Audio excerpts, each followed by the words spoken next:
Baik, Assalamualaikum warahmatullahi wabarakatuh.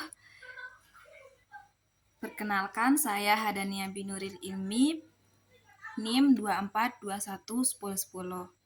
Pada video ini, saya akan menjelaskan proses pengertian laporan proyek individu dengan judul Analisis Perbedaan Minat Belajar Matematika antara siswa yang menggunakan model Problem Based Learning atau PBL dan Project Based Learning atau PJBL.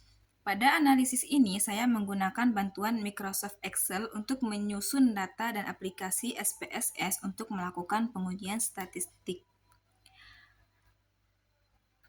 Selanjutnya kita masuk ke bab 2. Pada penelitian ini, data yang digunakan merupakan data fiktif yang dibuat untuk latihan analisis statistik. Data terdiri dari dua kelompok pembelajaran, yaitu kelompok pertama adalah PBL atau Problem Based Learning dengan kode 1. Selanjutnya ada kelompok kedua adalah PJBL atau Project Based Learning dengan kode 2. Jumlah data yang digunakan sebanyak 30 siswa, di mana masing-masing kelompok terdiri dari 15 siswa. Nah, selanjutnya mari kita buka Excel. Langkah pertama yang saya lakukan adalah membuat data pada Microsoft Excel. Di sini adalah data-datanya. Di sini ada kelompok, nilai, dan kode. Kode ini untuk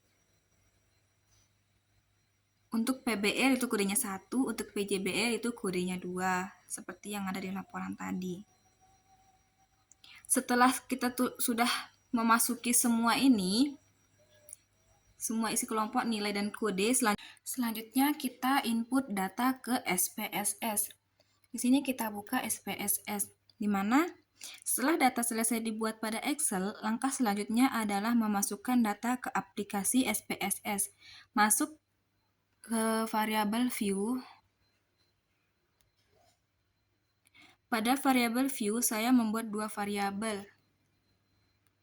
Pertama yaitu variabel score. Di sini kita tulis score. Kedua, kita tulis variabel kelompok.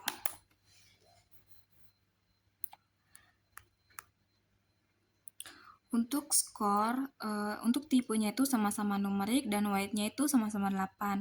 Untuk decimals-nya itu kita tulis di sini 0 dan di sini juga 0. Labelnya di sini untuk skor kita tulis skor minat belajar matematika.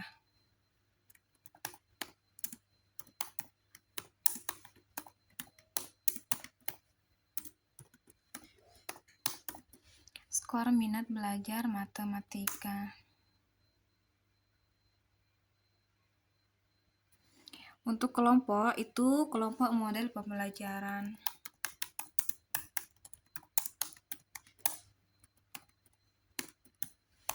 Kelompok model pembelajaran.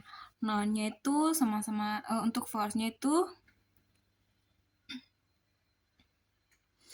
untuk di skor itu force-nya 0. Untuk di kelompok kita tulis force-nya di sini 1. Di bawahnya itu PBL.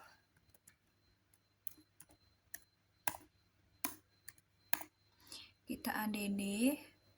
Terus 2 itu untuk PJBL. Kita ADD. Nah, kita klik OK. Missingnya itu sama-sama 0, columns itu 88, alike itu right grade. Untuk measure-nya di sini kita tulis untuk score itu skal dan untuk kelompok itu nominal.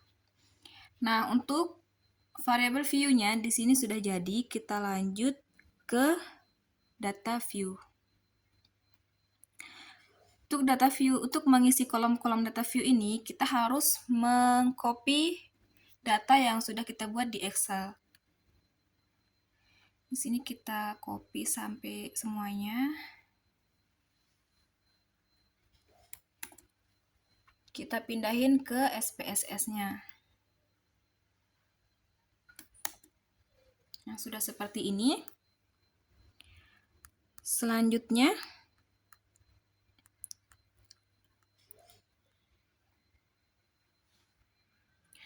Nah, untuk variable view dan data view-nya sudah kita buat, sekarang kita lanjut ke uji statistik deskriptif. Di sini kita langkah-langkahnya itu kita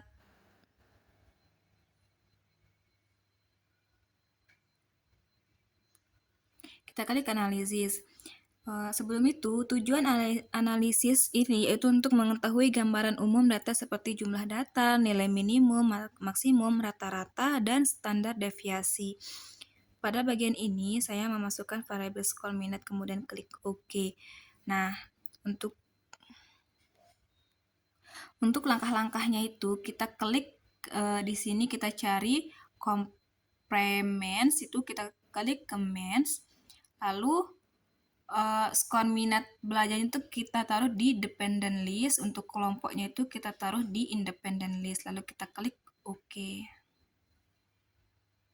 Nah, di sini sudah muncul nilai rata-ratanya. Selanjutnya kita uji normalitas. Untuk uji normalitas, di sini kita klik analisis lagi, lalu sepertinya untuk ini saya agak lupa, jadi kita melihat dari ini laporannya. Selanjutnya kita akan uji normalitasnya.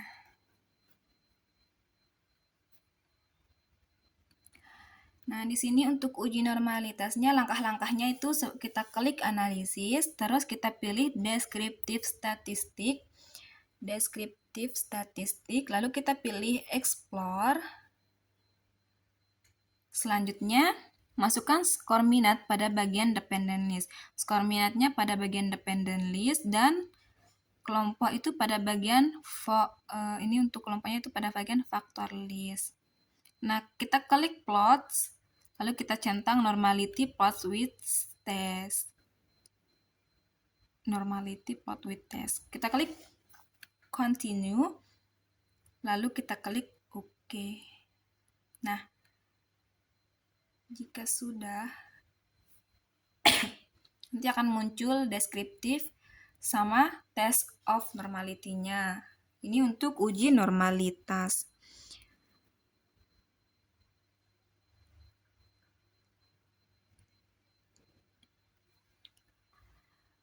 Uji normalitas ini bertujuan untuk mengetahui apakah data berdistribusi normal atau tidak. Karena jumlah sampel kurang dari 50, maka digunakan uji Sapir-Wheel.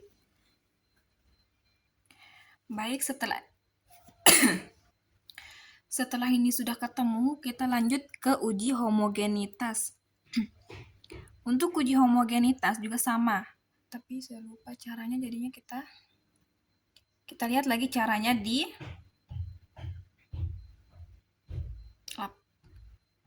laporannya.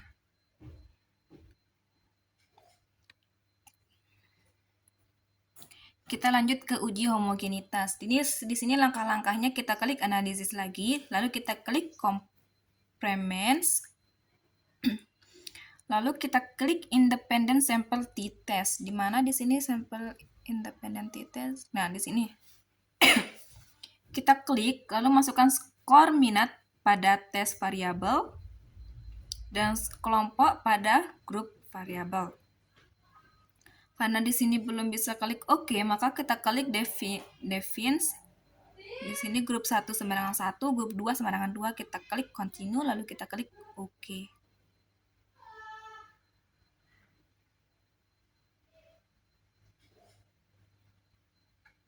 Sini sudah ketemu.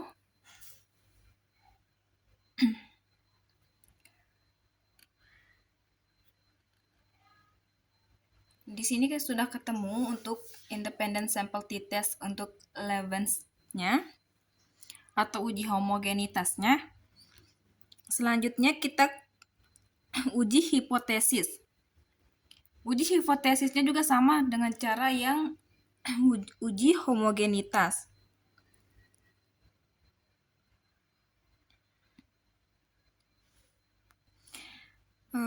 Kenapa saya bilang tadi untuk uji homogenitas dan uji hipotesis itu sama? pada menu yang sama itu, output Levens digunakan untuk uji homogenitas, sedangkan tabel independent sample test itu digunakan untuk uji hipotesis.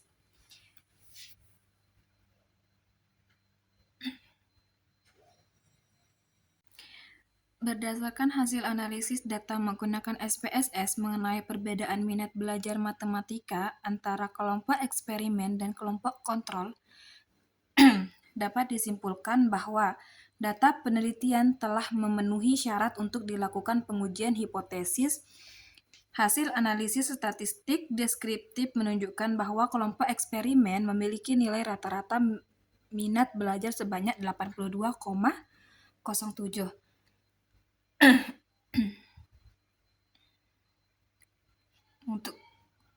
Untuk PBL itu 82,07. Sedangkan kelompok kontrol atau PJBL memiliki nilai rata-rata sebesar 73,27.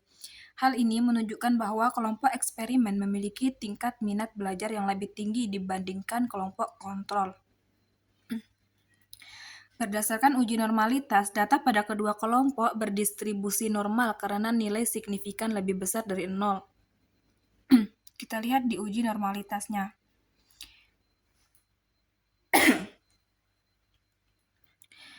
Berdasarkan hasil uji normalitas, data pada kedua kelompok berdistribusi normal. Kenapa normal? Karena sig-nya itu lebih dari 0,05. Selanjutnya hasil uji homogenitas. Menggunakan Levens test memperoleh nilai signifikan sebesar 0,798. Sehingga data dinyatakan memiliki varians yang homogen. Selanjutnya di sini ada hasil uji hipotesis menggunakan independent sample t-test. Memperoleh nilai sig 2 type, di mana karena dia dapat kurang dari 0,001 karena nilai tersebut lebih kecil dari 0,05, maka HO ditolak dan H1 diterima. Nah, dengan demikian dapat disimpulkan bahwa terdapat perbedaan minat belajar matematika yang signifikan antara kelompok eksperimen dan kelompok kontrol. Kelompok eksperimen menunjukkan minat belajar yang lebih tinggi dibandingkan kelompok kontrol berdasarkan nilai rata-rata yang diperoleh. Demikian penjelasan mengenai proses analisis data minat belajar matematika menggunakan Microsoft Excel dan aplikasi SPSS.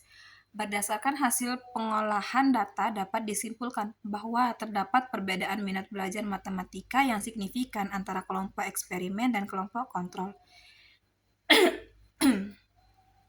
Kelompok eksperimen memiliki rata-rata minat belajar yang lebih tinggi dibandingkan kelompok kontrol.